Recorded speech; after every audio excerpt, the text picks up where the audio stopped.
میں نے سب کی سنی اور دو ایسے ساتھ ساتھ خبر نما ویڈیوز اور ویڈیو نما خبریں پڑھنے کو اور سننے کو ملیں کہ جن سے یہ پتہ چل رہا ہے کہ اب معاملات دل و نظر جو ہیں وہ ڈور کو ہاتھ سے چھوڑتے چھوڑتے اب کہاں تک پہنچ گئے ہیں۔ پہلی ویڈیو ایک مذہبی طبقے نے اور بلکہ ایک خاص طرح کی جو ملائیت زدہ ان کے پروموشنز ہوتی ہیں اپنے تھاٹ کو دوسروں پر مسلط کرنے کی، وہ ان کی طرف سے تھی۔ جامعہ نعیمیہ اس طرح اس کا پورا ٹائٹل دے کے پھر انہوں نے اس فتوے کی تصویر دے کے تو پھر یہ کہا کہ اس فتوے کی روح سے جو سلیبس میں ایک واقعہ آپ پڑھتے آئے ہیں اور ہمارے والی نسل نے بھی وہی پڑھا، ہم سے پہلے بھی پڑھتے رہے وہ لوگ، اور ہمارے بعد بھی بچے جو ہیں انہوں نے بھی وہ واقعہ پڑھا، اور وہ بہت شائع اور متعارف ہو چکا تھا کہ وہ ایک بڑھیا تھی مدینے میں جو آن صلی اللہ علیہ وسلم پر کوڑا پھینک دیا کرتی تھی اپنی منافرت کی وجہ سے۔ تو ایک دن جو اس نے نہیں پھینکا تو پھر آپ صلی اللہ علیہ وسلم نے پوچھا اور اس کا حال پوچھنے گئے کہ وہ بیمار تھی، اور یہ ساری اسلامیات میں بھی وہ آتا تھا، ہمارے دور میں بھی تھا۔ تو نیچرلی اس وقت جو سلیبس کو سلیکٹ کرنے والے اور سلیبس متعین کرنے والے لوگ تھے وہ ابھی اس طرح ڈیپ سٹیٹ ملائیت کے خوف کے تابع سلیبس نہیں بنا رہے تھے، بلکہ وہ کچھ ایجوکیشنسٹ ہوتے تھے، کچھ ہسٹورینز ہوتے تھے، کچھ بیوروکریٹس ہوتے تھے، اور کچھ انتظامیہ کے وہ لوگ جو فیوچرسٹک اپروچ رکھتے ہیں اور جو اپنا ہیومن سٹف جو ہے اپنی بچوں کی صورت میں، نسلوں کی صورت میں اس کے اوپر کام کرنے کا بہرحال دنیا کے سارے ملکوں میں یہ رواج بھی ہے اور یہ ضرورت بھی ہوتی ہے، تو اسی طرح پاکستان میں بھی ہوتا تھا۔ لیکن یہ تو عرصہ 40-50 سال پہلے کی بات ہے۔ بعد میں جس وقت پاکستان کو اسلامائز کرنا شروع کر دیا گیا اور پھر اس کی بڑی واضح شکلیں سامنے آنی شروع ہو گئیں، پھر وہ لوگ آہستہ آہستہ سائیڈ لائن ہوئے، پھر ان کو ارریلیونٹ بنایا گیا، اور وہ ضروری نہیں تھا کہ وہ کوئی یعنی ان کو ارریلیونٹ جن کو کیا گیا ہے وہ صرف احمدی تھے، نو، ہر شریف آدمی ہر ملک کے مستقبل کے اوپر سنجیدہ اور ایکیڈیمک نظر رکھ کے صائب اور معروضی حقائق کو سامنے رکھ کے ایک بیلنسڈ مشورہ دینے والا اور اپنی متوازن رائے رکھنے والا جو شخص تھا، وہ آہستہ آہستہ بہت ٹیکنیکل وے سے اس کو سائڈ پہ کیا گیا، اور اس کے لیے جو ٹیگ استعمال کیا گیا وہ سیاسی صورتحال اگر درپیش ہو تو پھر محب وطن اور غدار کا ڈیفرنس تھا، اور اگر وہ مذہبی اور طرز فکر کی بات ہو تو اسلام کے غدار اور اسلام کے مفادات کے دشمن اور سیکولر اور لبرلز اور اس طرح کر کے تو وہ ان ساروں کو بے اثر کیا گیا اور اس کو ہونے دیا گیا۔ یہ سب کچھ دیکھا جا رہا تھا اس وقت وقتی مفاد تھے جو ریاست کے اداروں کے پیش نظر تھے، ریاست کے فیصلہ سازوں کے سامنے تھے، اور وہ بعض صورتوں میں اپنی 1.5-2 سال کی جو مفاد پرستانہ ضرورتیں تھیں ان کو پورا کرنے کے لیے انہوں نے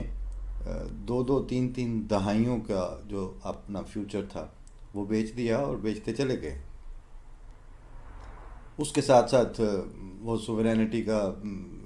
راگ بھی الاپتے رہے، وہ پاکستان کو اسلام کا قلعہ بھی بناتے رہے، لیکن وہ قلعے کی بیان بازیاں جو تھیں وہ اپنے بھونپو لگا کے تو ان کے اوپر وہ اس طرح کر کے اعلان کرتے رہے، دنیا کو اپنی طرف سے بتاتے رہے، دنیا کو بیوقوف سمجھتے رہے، اور اندر سے اس قلعے میں جو گارا مٹی، اس کی اینٹیں، اس کی دیواریں، اس کی طرح اپنا بنیادیں، وہ دیمک، چونکہ یہ اصول جو ہیں یا بے اصولیاں، یہ ان کو صحیح درست لفظوں میں کہنا چاہیے، یہ بنیادی طور پر وہ دیمک ہوتی ہے جو آپ کے قومی وجود کی عمارت کو آہستہ آہستہ کھاتی چلی جاتی ہے، کھوکھلا کرتی چلی جاتی ہے، اور آپ کو پتہ، اہل نظر کو تو پتہ ہوتا ہے، لیکن وہ جن کا اوڑھنا بچھونا اور جن کی ٹوٹل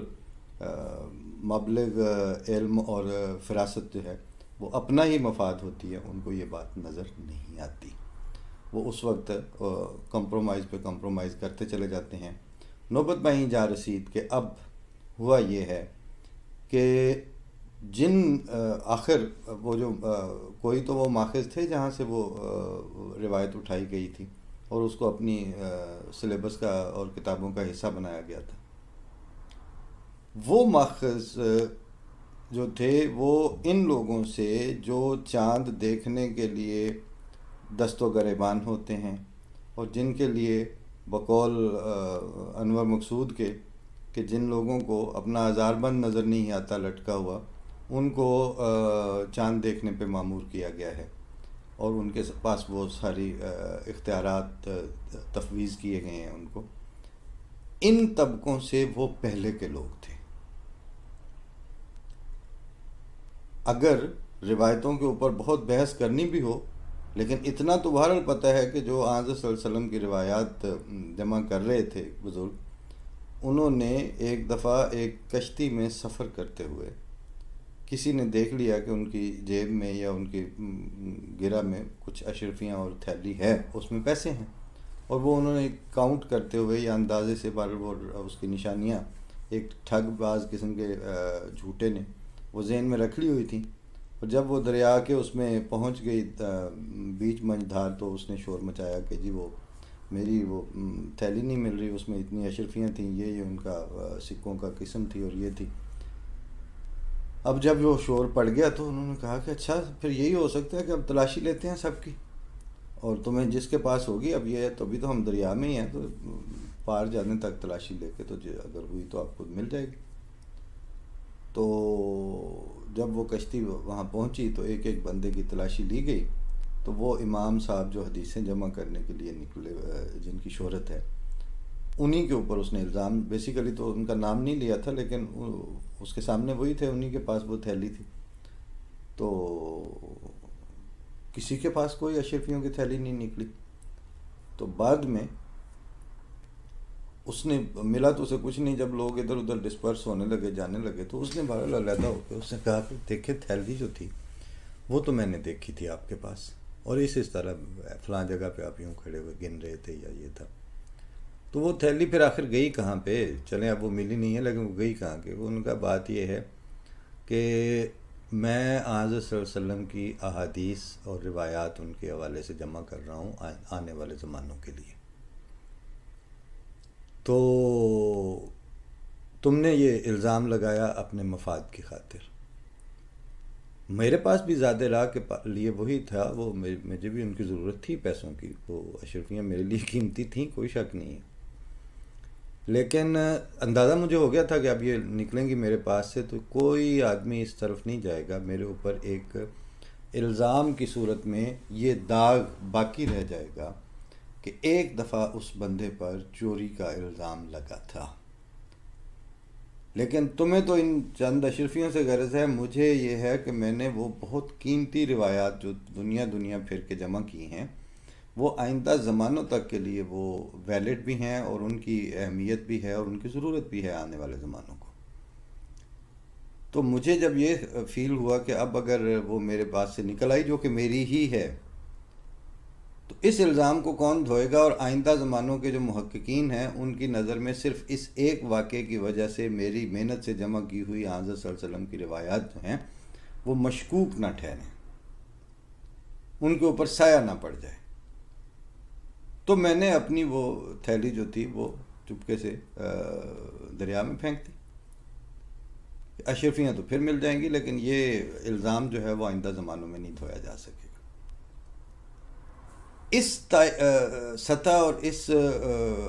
پائے کے جو بزرگ تھے ان کی جمع کی ہوئی روایات میں سے وہ روایت نکالی گئی تھی۔